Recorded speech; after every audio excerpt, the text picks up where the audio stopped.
ਵਾਹਿਗੁਰੂ ਜੀ ਕਾ ਖਾਲਸਾ ਵਾਹਿਗੁਰੂ ਜੀ ਕੀ ਫਤਿਹ। ਸਰਦਾਰ ਕੁਲਵੀਰ ਸਿੰਘ ਦੀ ਰੁਮਾਲਿਆਂ ਅਤੇ ਪਗੜੀ ਦੀ ਦੁਕਾਨ ਅੰਮ੍ਰਿਤਸਰ ਸ਼ਹਿਰ ਦੇ ਵਿੱਚ ਸੀ, ਜਿਸ ਦੇ ਕੋਲ ਹੀ ਹਰਮੰਦਰ ਸਾਹਿਬ ਹੈ। ਉਹਨਾਂ ਦੀ ਦੁਕਾਨ ਉੱਥੇ ਬੜੀ ਹੀ ਪੁਰਾਣੀ ਹੈ ਤੇ ਕੁਲਵੀਰ ਸਿੰਘ ਨੇ ਇਹ ਘਟਨਾ ਸਾਡੇ ਨਾਲ ਸਾਂਝੀ ਕੀਤੀ ਅਤੇ ਦੱਸਿਆ ਕਿ ਆਪਾਂ ਇੱਥੇ ਪਿਛਲੇ 26 ਸਾਲਾਂ ਤੋਂ ਦੁਕਾਨਦਾਰੀ ਕਰ ਰਹੇ ਹਾਂ। ਇਹੋ ਸਾਡਾ ਕਾਰੋਬਾਰ ਹੈ ਤੇ ਆਪਾਂ ਗੁਰੂ ਦੇ ਘਰ ਦੇ ਨਜ਼ਦੀਕ ਹੀ ਗੁਰੂ ਤੋਂ ਹੀ ਲੈ ਕੇ ਰਿਜ਼ਕ ਖਾ ਰਹੇ ਹਾਂ। ਕਦੇ ਵੀ ਹੇਰ ਫੇਰ ਜਾਂ ਲਾਲਚ ਕਰਕੇ ਦੁਕਾਨਦਾਰੀ ਨਹੀਂ ਕੀਤੀ ਤੇ ਮਾਲਕ ਦੀ ਐਨੀ ਕਿਰਪਾ ਹੈ ਕਿ ਇਸ ਗੱਲ ਦੀ ਗਵਾਹੀ ਸਾਰਾ ਇਲਾਕਾ ਭਰਦਾ ਹੈ। ਕੁਲਵੀਰ ਸਿੰਘ ਜੋ ਕਿ ਇਸ ਟਾਈਮ 50 ਸਾਲਾਂ ਦੇ ਹਨ, ਉਹਨਾਂ ਨੇ ਦੱਸਿਆ ਕਿ ਮੈਂ ਆਪਣੀ ਜ਼ਿੰਦਗੀ ਦੇ ਵਿੱਚ ਅਨੇਕਾਂ ਹੀ ਬੰਦਿਆਂ ਨੂੰ ਮਿਲਿਆ ਹਾਂ, ਅਨੇਕਾਂ ਹੀ ਜ਼ਿੰਦਗੀਆਂ ਬਣਦੀਆਂ ਤੇ ਉਜੜਦੀਆਂ ਦੇਖੀਆਂ ਨੇ। ਪੈਸਾ ਵੀ ਦੇਖਿਆ ਹੈ ਤੇ ਗਰੀਬੀ ਵੀ ਦੇਖੀ ਹੈ, ਪਰ ਇੱਕ ਅਜਿਹੀ ਘਟਨਾ, ਐਸਾ ਦੁਕਾਨਤ ਮੈਂ ਪਿਛਲੇ ਹੀ ਦਿਨੀ ਆਪਣੀ ਦੁਕਾਨ ਤੇ ਦੇਖਿਆ, ਜਿਸ ਨੂੰ ਦੇਖ ਕੇ ਮੇਰੀ ਸਾਰੀ ਜ਼ਿੰਦਗੀ ਹੀ ਹਿੱਲ ਗਈ। ਇੱਕ ਸਵਾਲ ਮੇਰੇ ਮਨ ਦੇ ਵਿੱਚ ਛਪ ਗਿਆ ਜੋ ਨਿਕਲ ਨਹੀਂ ਰਿਹਾ ਸੀ ਤੇ ਇਸ ਦਾ ਜਵਾਬ ਦੇਣ ਵਾਲਾ ਵੀ ਕੋਈ ਨਹੀਂ ਸੀ। ਸੋ ਸਵਾਲ ਸੁਣਨ ਤੋਂ ਪਹਿਲਾਂ ਇਹ ਸਾਰੀ ਘਟਨਾ ਸੁਣ ਲਵੋ। ਕੁਲਵੀਰ ਸਿੰਘ ਦੱਸਦੇ ਨੇ ਕਿ ਮੈਂ ਆਪਣੀ ਦੁਕਾਨ ਤੇ ਇੱਕ ਦਿਨ ਲੇਟ ਪਹੁੰਚਿਆ। ਘਰ ਵਿੱਚ ਕੋਈ ਪ੍ਰੋਬਲਮ ਸੀ, ਸੋ ਮੈਂ ਲੇਟ ਦੁਕਾਨ ਖੋਲ ਰਿਹਾ ਸੀ। ਦੁਕਾਨ ਖੋਲਦਿਆਂ ਹੀ ਮੈਂ ਮੱਥਾ ਟੇਕਿਆ ਤੇ ਟੇਬਲ ਸਾਫ਼ ਕਰ ਰਿਹਾ ਸੀ ਕਿ ਇੱਕ ਚਿੱਟੇ ਰੰਗ ਦੀ ਗੱਡੀ ਮੇਰੀ ਦੁਕਾਨ ਦੇ ਸਾਹਮਣੇ ਆ ਕੇ ਰੁਕ ਗਈ। ਕਾਫੀ ਸਮਾਂ ਉਸ ਦੇ ਵਿੱਚੋਂ ਕੋਈ ਬਾਹਰ ਨਹੀਂ ਆਇਆ। ਮੈਨੂੰ ਲੱਗਿਆ ਕਿ ਸ਼ਾਇਦ ਕੋਈ ਵੈਸੇ ਹੀ ਗੱਡੀ ਖੜੀ ਕਰ ਗਿਆ ਹੋਵੇਗਾ ਤੇ ਮੈਂ ਆਪਣੇ ਕੰਮ ਦੇ ਵਿੱਚ ਲੱਗ ਰਿਹਾ ਸੀ।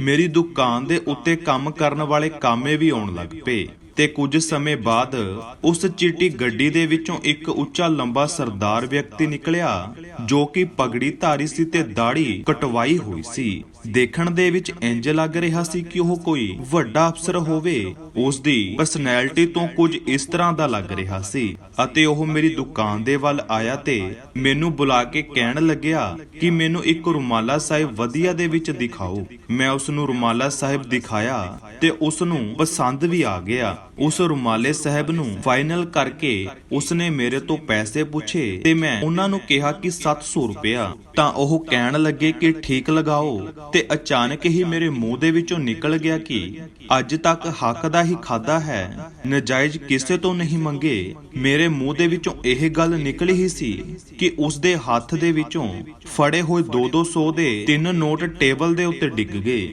ਅਤੇ ਉਸ ਦੀਆਂ ਅੱਖਾਂ ਨਮ ਹੋ ਜਾਪਦੀਆਂ ਸੀ ਅਤੇ ਉਹ ਮੈਨੂੰ ਕਹਿਣ ਲੱਗਿਆ ਕਿ ਸਰਦਾਰ ਜੀ, ਜੇ ਹੱਕ ਦਾ ਖਾਦਾ ਹੈ ਤਾਂ ਹਮੇਸ਼ਾ ਇਸ ਤਰ੍ਹਾਂ ਹੀ ਰੱਖੋ ਤੇ ਆਪਣੇ ਬੱਚਿਆਂ ਨੂੰ ਵੀ ਇਹੋ ਜਿਹਾ ਹੀ ਬਣਾਇਓ। ਕਿਸੇ ਨਾਲ ਨਜਾਇਜ਼ ਨਹੀਂ ਕਰਨੀ।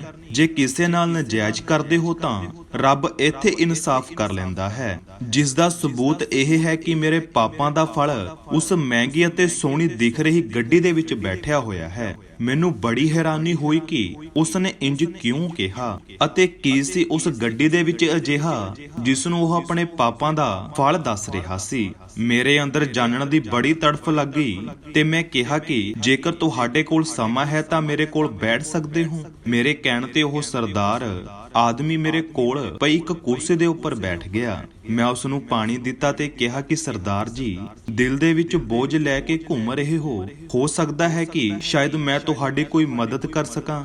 ਮੇਰੀ ਇਹ ਗੱਲ ਸੁਣ ਕੇ ਉਹ ਮੇਰੇ ਵੱਲ ਦੇਖਣ ਲੱਗਿਆ ਅਤੇ ਕਹਿਣ ਲੱਗਿਆ ਕਿ ਜੇਕਰ ਤੁਸੀਂ ਮੇਰੀ ਮਦਦ ਕਰ ਦਿੱਤੀ ਤਾਂ ਮੈਂ ਸੌਖਾ ਹੋ ਕੇ ਮਰ ਸਕਦਾ ਹਾਂ, ਪਰ ਪਹਿਲਾਂ ਮੇਰੀ ਕਹਾਣੀ ਸੁਣ ਲਵੋ ਅਤੇ ਸਾਰੀ ਕਹਾਣੀ ਸੁਣਨ ਤੋਂ ਬਾਅਦ ਹੀ ਮਦਦ ਕਰਨ ਦਾ ਕੋਈ ਫੈਸਲਾ ਕਰਿਓ। ਉਹ ਦੱਸਣ ਲੱਗਿਆ ਕਿ ਉਹ ਕਿਸੇ ਸਰਕਾਰੀ ਦਫ਼ਤਰ ਦੇ ਵਿੱਚ ਇੱਕ ਉੱਚ ਅਧਿਕਾਰੀ ਹੈ ਅਤੇ ਇਸ ਸਮੇਂ ਉਸ ਦੀ ਡਿਊਟੀ ਅੰਮ੍ਰਿਤਸਰ ਦੇ ਵਿੱਚ ਹੀ ਹੈ। ਉਸਨੇ ਕਿਹਾ ਕਿ ਮੈਂ ਗਰੀਬਾਂ ਵਿੱਚੋਂ ਨਿਕਲ ਕੇ ਪੜ੍ਹਾਈ ਕਰਕੇ ਅਫਸਰ ਬਣਿਆ ਹਾਂ, ਪਰ ਸ਼ੁਰੂ ਤੋਂ ਹੀ ਮੈਂ ਬਹੁਤ ਰਿਸ਼ਵਤ ਲਈ, ਹਰ ਜਗ੍ਹਾ ਹਰ ਇੱਕ ਕੋਲੋਂ ਪੈਸੇ ਲਏ। ਵੱਡਾ ਅਫਸਰ ਬਣ ਗਿਆ ਤਾਂ ਰਿਸ਼ਵਤ ਵੀ ਹੌਲੀ-ਹੌਲੀ ਹਜ਼ਾਰਾਂ ਤੋਂ ਲੱਖਾਂ ਤੋਂ ਪਹੁੰਚ ਗਈ। ਕੋਈ ਗਰੀਬ ਅਮੀਰ ਨਹੀਂ ਦੇਖਿਆ ਅਤੇ ਆਪਣੇ ਬੈਂਕ ਅਕਾਊਂਟ ਭਰਦਾ ਰਿਹਾ, ਪਰਿਵਾਰ ਨੂੰ ਚਲਾਉਂਦਾ ਰਿਹਾ ਤੇ ਮੇਰੀ ਪਤਨੀ ਨੂੰ ਵੀ ਸਭ ਕੁਝ ਪਤਾ ਸੀ। ਘਰ ਦੇ ਵਿੱਚ ਮਹਿੰਗੇ ਗਿਫਟ ਆਉਂਦੇ ਦੇਖ ਕੇ ਉਹ ਵੀ ਖੁਸ਼ ਹੁੰਦੀ ਸੀ। ਉਸਨੇ ਮੈਨੂੰ ਕਦੇ ਵੀ ਨਹੀਂ ਰੋਕਿਆ। ਮੇਰੇ 2 ਲੜਕੇ ਹਨ ਅਤੇ 2 ਲੜਕੀਆਂ। ਇੱਕ ਵਾਰੀ ਮੇਰੇ ਕੋਲ ਇੱਕ ਕੇਸ ਆਇਆ ਤੇ ਗਰੀਬ ਘਰ ਵਾਲਿਆਂ ਨੂੰ ਮੈਂ ਬਹੁਤ ਪਰੇਸ਼ਾਨ ਕੀਤਾ। ਪੈਸੇ ਦੇਣ ਦੇ ਲਈ ਮੈਂ ਰਿਸ਼ਵਤ ਲੈਣ ਦੇ ਲਈ, ਪਰ ਨਾ ਤਾਂ ਉਹਨਾਂ ਦਾ ਕੋਈ ਕਸੂਰ ਸੀ ਤੇ ਨਾ ਹੀ ਉਹ ਮੈਨੂੰ ਪੈਸੇ ਦੇ ਸਕਦੇ ਸੀ। ਸ਼ਾਇਦ ਉਹ ਜ਼ਿਆਦਾ ਪਰੇਸ਼ਾਨੀ ਦੇ ਵਿੱਚ ਆ ਚੁੱਕੇ ਸੀ ਅਤੇ ਸਾਰੇ ਪਰਿਵਾਰ ਨੇ ਤੰਗ ਆ ਕੇ ਆਤਮ ਹੱਤਿਆ ਕਰ ਲਈ।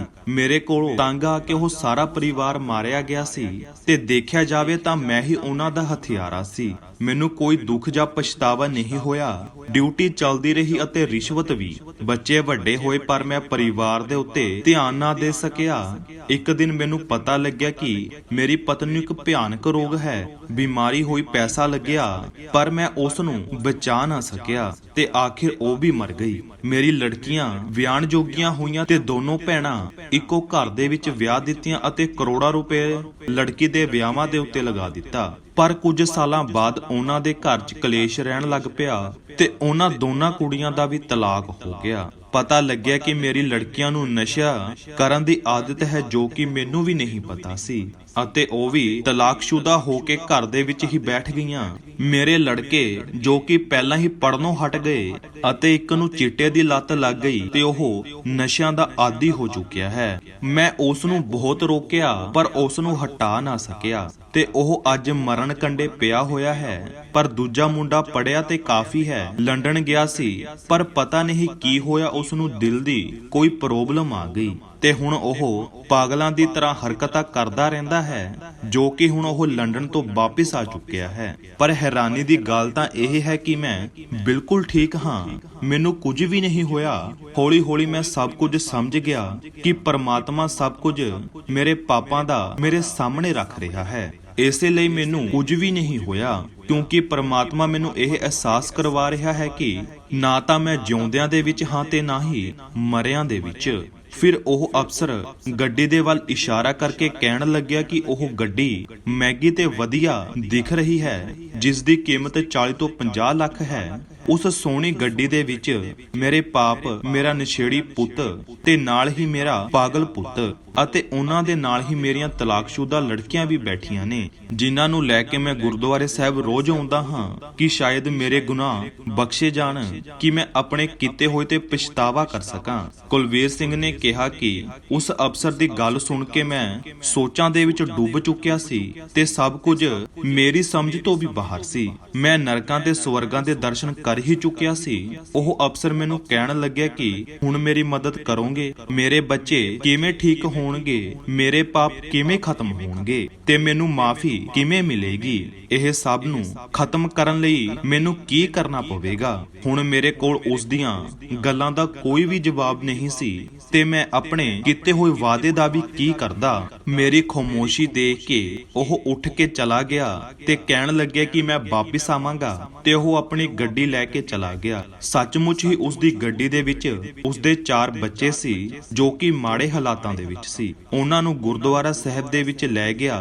ਹੁਣ ਮੈਂ ਆਪਣੇ ਵਾਅਦਾ ਕਿਵੇਂ ਪੂਰਾ ਕਰਾਂ, ਉਸ ਦੀ ਮਦਦ ਕਿਵੇਂ ਕਰਾਂ। ਸੰਗਤ ਜੀ, ਤੁਸੀਂ ਮੇਰਾ ਸਾਥ ਦਿਓ ਕਿ ਮੈਂ ਉਸ ਦੀ ਮਦਦ ਕਰ ਸਕਾਂ ਤੇ ਕਮੈਂਟਾਂ ਦੇ ਵਿੱਚ ਮੈਨੂੰ ਦੱਸਿਓ ਕਿ ਮੈਂ ਉਸ ਦੀ ਮਦਦ ਕਿਵੇਂ ਕਰ ਸਕਦਾ ਹਾਂ। ਇਸ ਤਰ੍ਹਾਂ ਦੀ ਵੀਡੀਓ ਦੇਖਣ ਦੇ ਲਈ ਚੈਨਲ ਨੂੰ ਸਬਸਕ੍ਰਾਈਬ ਕਰ ਲਵੋ ਤੇ ਵੀਡੀਓ ਨੂੰ ਵੱਧ ਤੋਂ ਵੱਧ ਸ਼ੇਅਰ ਜ਼ਰੂਰ ਕਰਿਓ। ਨਵੀਂ ਵੀਡੀਓ ਲੈ ਕੇ ਜਲਦ ਹੀ ਆਵਾਂਗੇ। ਉਦੋਂ ਤੱਕ ਦੇ ਲਈ ਵਾਹਿਗੁਰੂ ਜੀ ਕਾ ਖਾਲਸਾ, ਵਾਹਿਗੁਰੂ ਜੀ ਕੀ ਫਤਿਹ।